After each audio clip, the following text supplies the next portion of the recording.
Coming up for you this morning on Daybreak, Greene County has confirmed its first positive COVID-19 case. How Governor Mike Parson and local health officials are responding. And the contradictory information a local military family stationed in Germany is getting from the government about the coronavirus travel ban. We'll hear from them in just a few minutes here. Good morning and thanks for joining us. It is Friday, March 13th. I'm Lauren Barnes. My co-anchor Joe Morano is out live in the field. We'll check in with him in just a few minutes about some of the local impacts that the coronavirus has on sporting events and cancellations and suspensions for some of those teams. We want to check in first with meteorologist Elisa Rafa, though, who is here with me. And, you know, we just have to laugh about the fact that it's Friday the 13th, right? Oh, yeah. I saw a lot of that on social media yesterday. Like, don't worry, guys. It's Friday the 13th tomorrow. We'll just take a deep breath. We'll help get you through it. It does seem, as we head into our weekend kind of forecast here, that the best part of the week weather-wise might be behind us. Yeah, oh, absolutely. Saturday is going to be pretty wet and dreary and cool. We're setting up that stage for the cooler weather out there this morning. We've got north winds and temperatures in the 40s. It's 42 degrees in Springfield with the clouds and the north winds sustain near 13 miles per hour. We've got some mostly cloudy skies out there this morning, but things are dry. Temperatures have tumbled by about 5 to 15 degrees from where they were yesterday. It's 42 in Springfield, 44 in Mountain Grove, and 45 degrees in West Plains. Winds are out of the north, and that's why we're finding those temperatures much cooler. They're at about 5 to 15 miles per hour. So a dry start out there this morning. We're dry but cloudy through most of the afternoon. Then we'll have some showers arrive probably by the evening commute to the south. So rain late. Kiddos, if they do have school, get home dry, mostly cloudy and temperatures cooler in the lower 50s. Then we'll have some showers arrive by tonight, a soaking Saturday ahead. We're dry but cloudy on Sunday. Then next week is unsettled. Details on many rain chances ahead coming up in 10 minutes.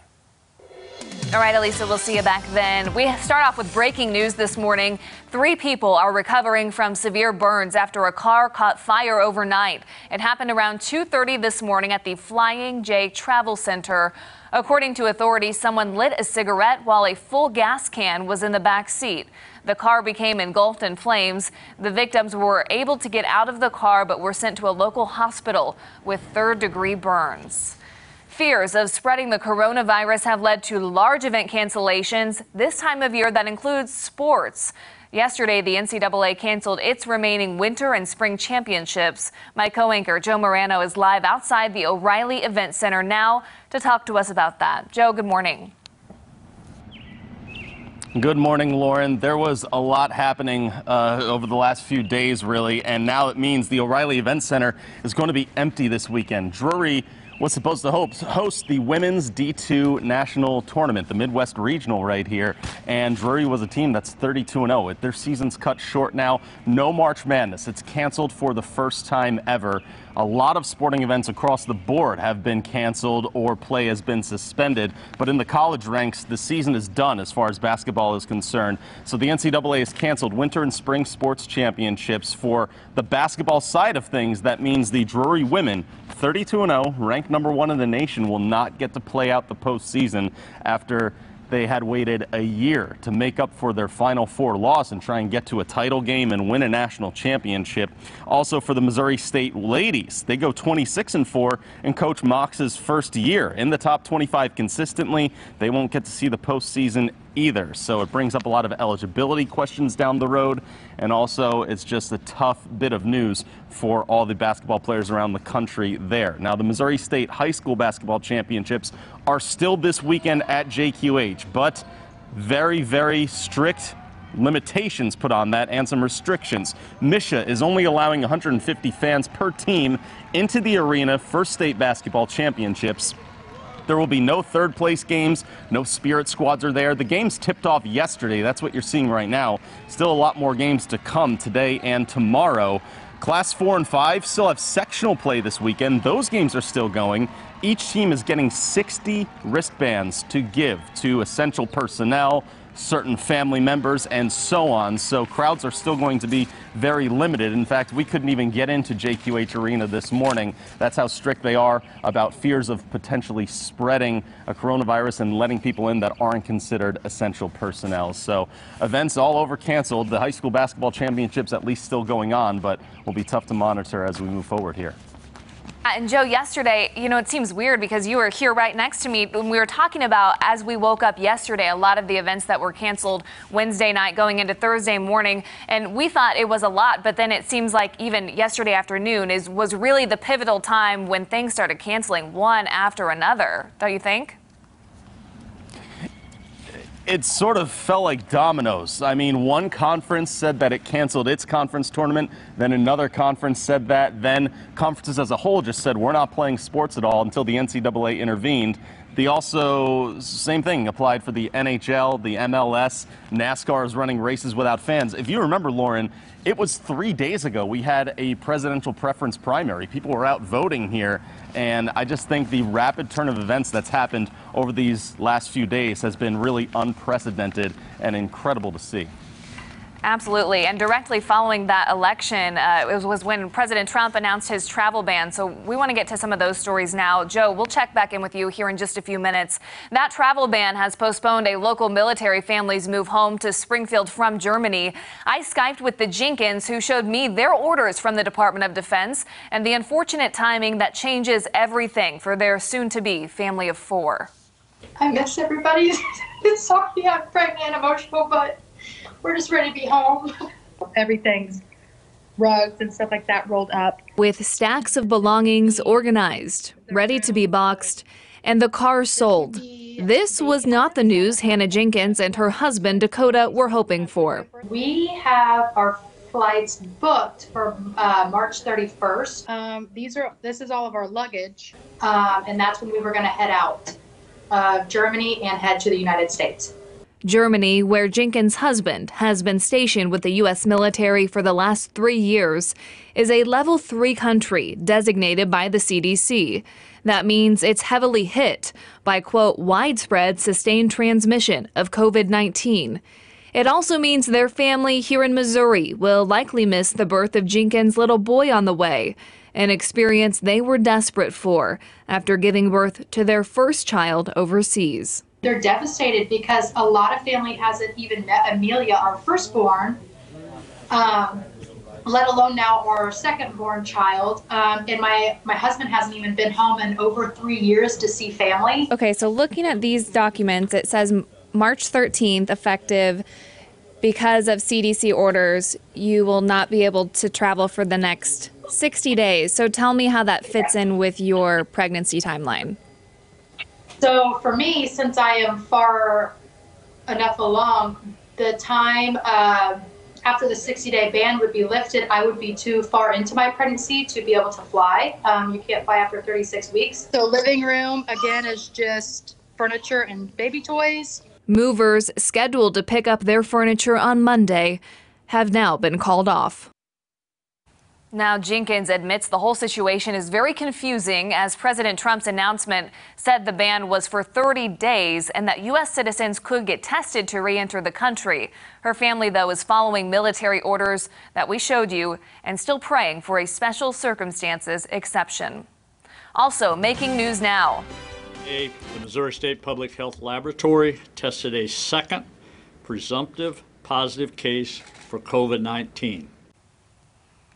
That was Missouri Governor Mike Parson addressing the Show Me State's second positive coronavirus case that we brought to you, breaking live in the 6 o'clock show last night. That case is a patient here in Springfield. Governor Parson says the person is in their 20s and had recently returned from Austria, making it a travel-based case, just like Missouri's first case in St. Louis County. Dr. Robin Trotman from Cox Health says the patient called ahead to one of their clinics before coming in for an evaluation. That clinic was emptied, the patient was masked and put in a private room and then tested. Afterwards, they were sent home and they've been quarantined ever since. Springfield Greene County Health Department Director Clay Goddard could not confirm when that patient came back to the U.S., where they had been since coming back, or whether or not they are a student at a local university. But it was made clear that the general public is safe, and officials are working to trace the patient's steps as part of their investigation. We will be making contact with anyone at risk from this patient, and if there is risk to the general public, we will make public announcements as such. As of today, 73 people have been tested for COVID-19 in the state of Missouri. 71 people have tested negative. only 2 people have tested positive. Both of these are travel-related cases. So far, there has been no community person-to-person transmission in Missouri.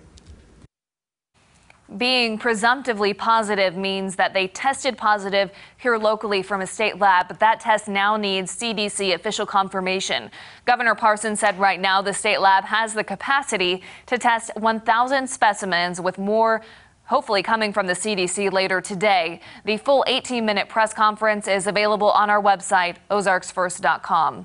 Also, while we're on the topic of the coronavirus, a Springfield woman spent the past week helping her husband and a large church group find a flight home from Israel. Color 10's Nigel McDonald met with that woman and joins us here in studio to explain their trouble getting back to Springfield. Nigel.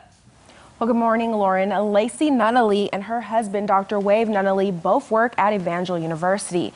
Now, Nunnally says her husband took a group of 105 people to Israel as part of a tour. Nunnally says making their way back home has been less than easy amid the COVID-19 outbreak. Lacey Nunnally says her husband, Dr. Wave Nunnally, left the States in late February with the plans to spend a month in Israel, touring Jerusalem with several church congregations from across the U.S. That's when Corona was still somewhat seen as far away and not anything that would impede a trip. She says at that time, she and her husband had no idea how the next few weeks would play out. It all came down Tuesday when the Prime Minister of Israel said all tourists must leave. But Nunnally says the road back home has been far from easy. Delta Airlines could not get him out until the 20th of March. Had he stayed, he would have been under a quarantine and therefore would not have been allowed to fly. She says it was literally a race against the clock to get the group back to the U.S. We didn't care what it cost. We were ready to get him home.